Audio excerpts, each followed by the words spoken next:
I know that YouTube is chock full of videos with the top 5 ways of making extra income on your side hustle. You know what? The problem with most of these videos is they all try to cram all the details into a single 5 or 10 minute video, leaving you with more questions than answers. I'm going to take a different approach. In today's video, I will give you my top 5 passive income ways to make money in a quick, short overview. Here's where I'll be different. I'm going to release a little mini series with daily videos covering each of these 5 items in detail. These videos will be released 1 per day starting on Monday throughout the week. Now, I'm going to make it clear this is not a get-rich-quick scheme. The items on my list will take work on your part. But remember, it's called a side hustle for a reason. You will need to put in the work and hustle.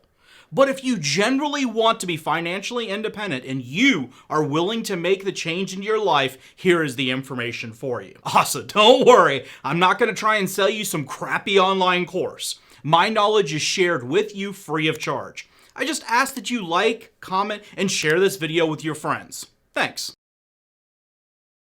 Hello and welcome to the Stephen Carlson Show. I'm Stephen Carlson. I'm a tech entrepreneur, real estate investor, author, YouTuber, and I'm even a volunteer paramedic.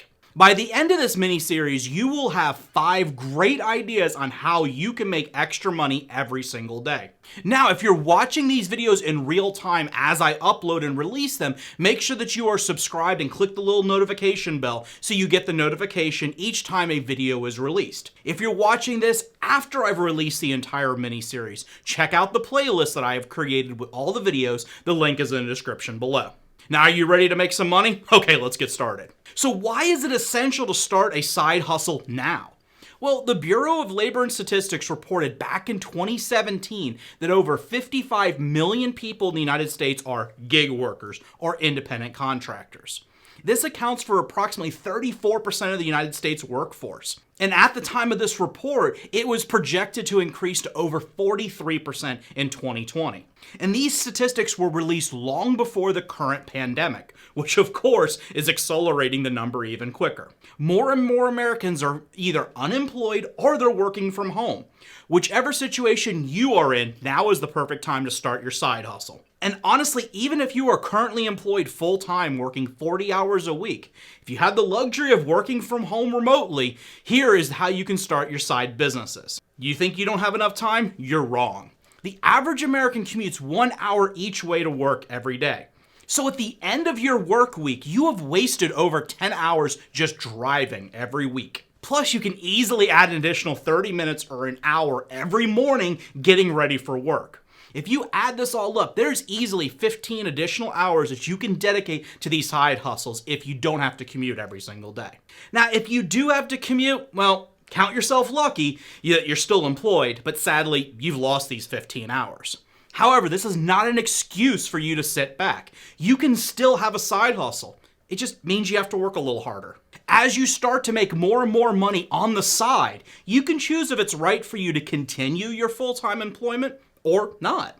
If you're currently unemployed, well, honestly, now is the perfect time to get started. For me, after a few months of working my side projects, I was able to leave my full-time employment at Best Buy. That was nearly 15 years ago, and I've never looked back. Now, one last point I want to make before we get started. Contract work saves employers money. They need less office space, and they have fewer overhead for payroll, taxes, and other expenses.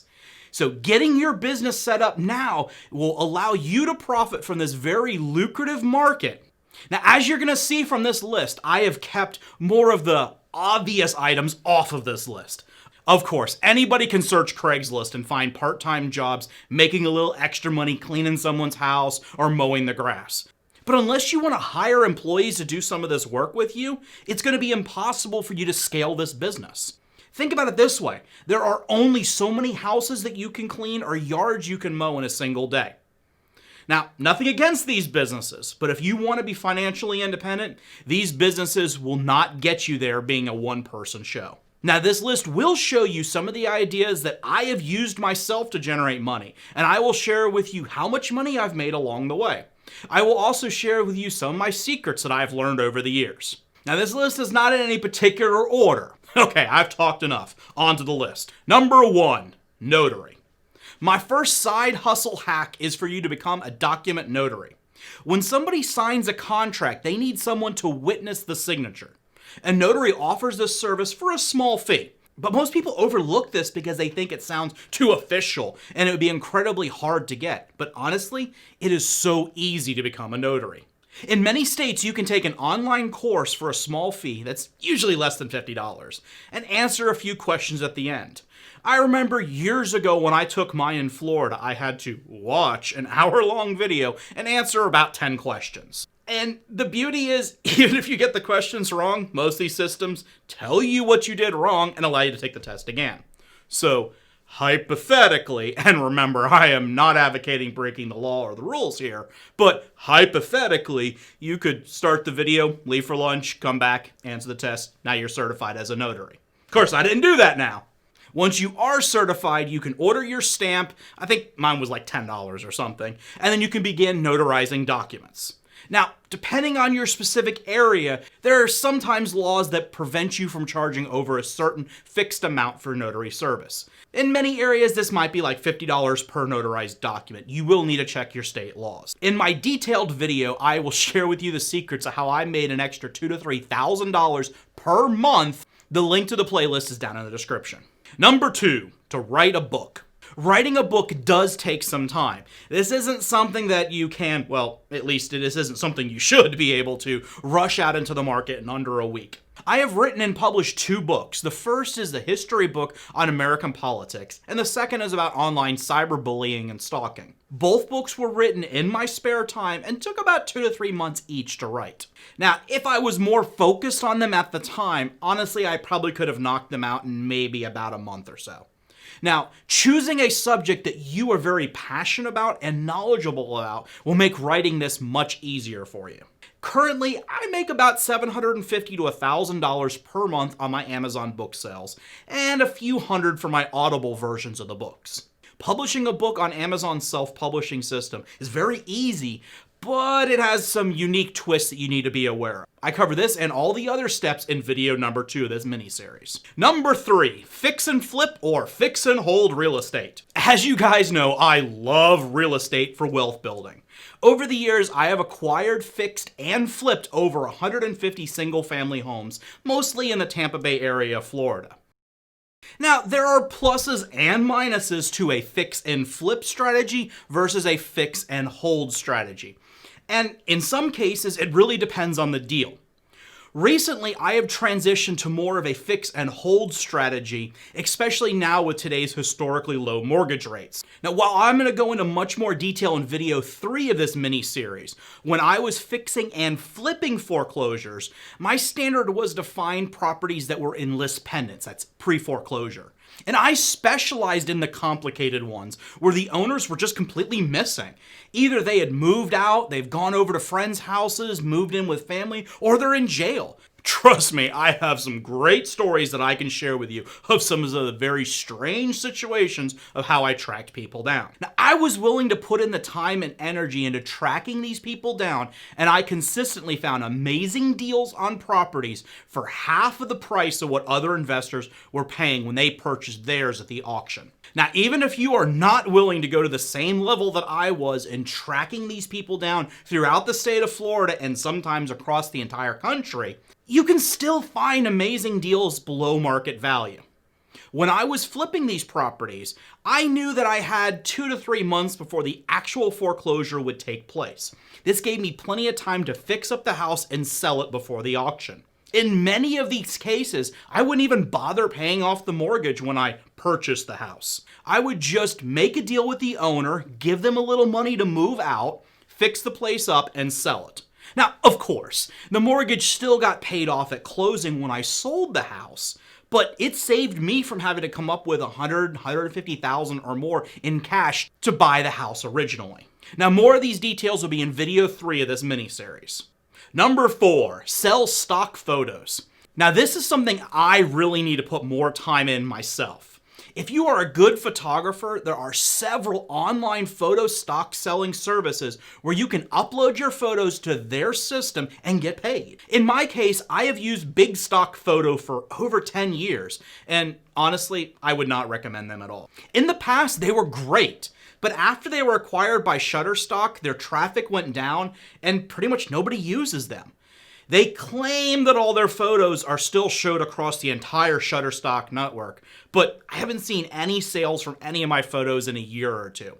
Before the acquisition to Shutterstock, I was making about $30 to $50 per month, and I had about 100 photos uploaded to their network. Now, this was far from a large moneymaker for me, as I just kind of did it on the side, and when I had an extra photo that I thought looked nice, I would upload it. If you have a good eye for photos, or if you already take a lot of photos anyways, you can make really good money using some of these services. I know of some of my friends that have made thousands of dollars per month from their stock photos. In video 4, I will show you step by step how to sign up for these services, how to upload, and how to market your photos. Number 5, investing in stocks, investments, and other high-interest savings accounts. Now, the 5th item on this list may surprise you, but investing in stocks, ETFs, REITs, and high-interest savings accounts can make you additional passive income. Of course, this does take some initial investment capital before you can invest, but honestly, you can start with a high-interest savings account for as little as $250, and you can begin your stock investments with as little as $100 on the Webull platform. The great thing about Webull is just for opening your account and depositing $100 into their platform, they will give you 2 free stocks to start your investment journey, and one of those stocks will be valued up to $1,400. Check my video number 5 in this mini-series for all the secrets and the best places to open your high-interest savings account and what stocks and ETFs I personally invest in. Now, one of my tips on the ETF that I purchased last month, I have already made a 17% return, and that was well over $1,000 in profit. No matter what avenues you take to begin generating money, you need to consider the tax, legal, and accounting issues that come with starting and running a small business. Getting these wrong in the beginning can make it very difficult for you in the long run, but getting them right from day one will make your journey so much easier. In my next mini-series that I will do next month, I will cover all of the critical issues you need to know about getting your business started on the right foot. So be sure that you subscribe to the channel and click the notification bell so you get the notifications every time I release new videos. Is there something that I didn't think of that should have been on this list? Comment down below and share it with the community. Thank you very much for watching. Please make sure you click like and subscribe. Doing so really helps with the YouTube algorithm. Thanks, and I'll see you on the next one.